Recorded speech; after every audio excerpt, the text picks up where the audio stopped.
My Great Aunt Arizona by Gloria Houston and illustrated by Susan Condi Lamb.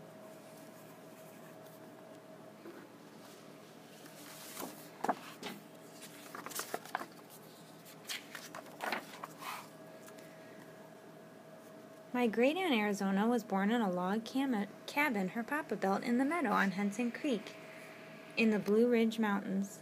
When she was born, the mailman rode across the bridge on this big bay horse with a letter. The letter was from her brother Galen, who was in the cavalry far away in the west. The letter said, "If the baby is a girl, please name her Arizona, and she will be beautiful like this land." Arizona was a very tall little girl. She wore long brown braids in her hair. She wore long full dresses and a pretty white apron. She wore high button shoes with many petticoats too. Arizona liked to grow flowers and square dance to the music of the fiddler on a Saturday night. Arizona had a little brother, Jim. They played together on the farm. In the summer they went barefoot and caught tadpoles in the creek. In the fall they climbed the mountains searching for galax and ginseng roots. In the winter they made snow cream with sugar, snow, and sweet cream from Mama's cows. When spring came, they helped Papa tap the maple trees and catch the sap in buckets. Then they made syrup and maple sugar to eat like candy. Arizona and her brother Jim walked up the road that wound by the creek to the one-room school. All the students in all the grades were there, together in one room. All the students read their lessons aloud at the same time. They made a great deal of noise, so the room was called a blab school. The students carried their lunches in lard buckets made of tin. They brought ham and biscuits. Sometimes they had a fried apple pie.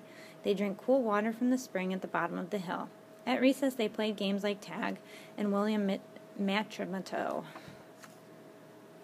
When Arizona had read all the books in the one-room school, she crossed the mountains to the school in another village.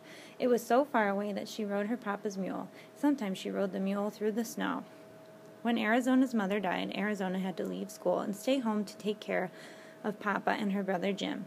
She still loved to read and dream about the faraway places she would visit one day. So she read and she dreamed, but she took care of Papa and Jim. Then one day, Papa brought home a new wife. Arizona could go away to school where she could learn to be a teacher. Aunt Susie invited Arizona to live at her house and help with the chores. Aunt Susie made her work very hard, but Arizona could study and dream of all the faraway places she would visit one day. Finally, Arizona returned to her home on Henson Creek. She was a teacher at last. She taught in the one-room school where she and Jim had sat. She made new chalkboards out of lumber from Papa's sawmill and covered them with black polish made for stoves. She still wore long, full dresses and a pretty white apron. She wore high-button shoes and many petticoats, too.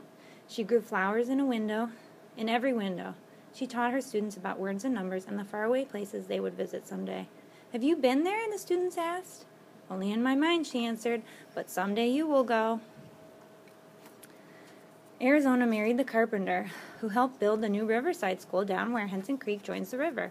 So Miss Arizona became Mrs. Hughes, and for the rest of her days she taught 4th grade, who called her Ms. Shoes.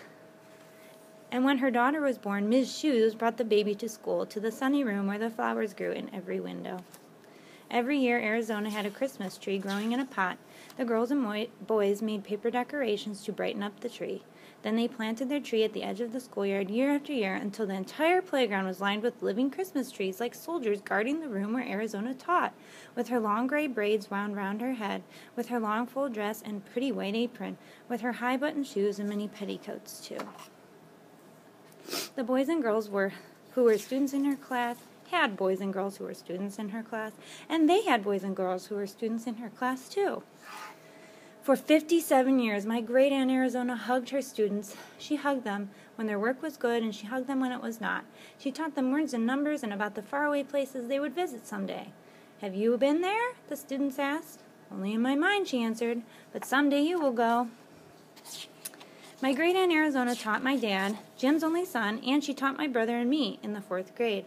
With her soft white braids wound round her head, she taught us about the faraway places we would visit someday. My great Aunt Arizona died on her 93rd birthday, but she goes with me in my mind. a very tall lady, in a long full dress and pretty white apron, with her high-buttoned shoes and many petticoats too. She's always there, in a sunny room with many flowers in every window, and a hug for me every day. Did she ever go to the faraway places she taught us about? No, but my great-aunt Arizona travels with me, and with those of us whose lives she touched. She goes with us in our minds.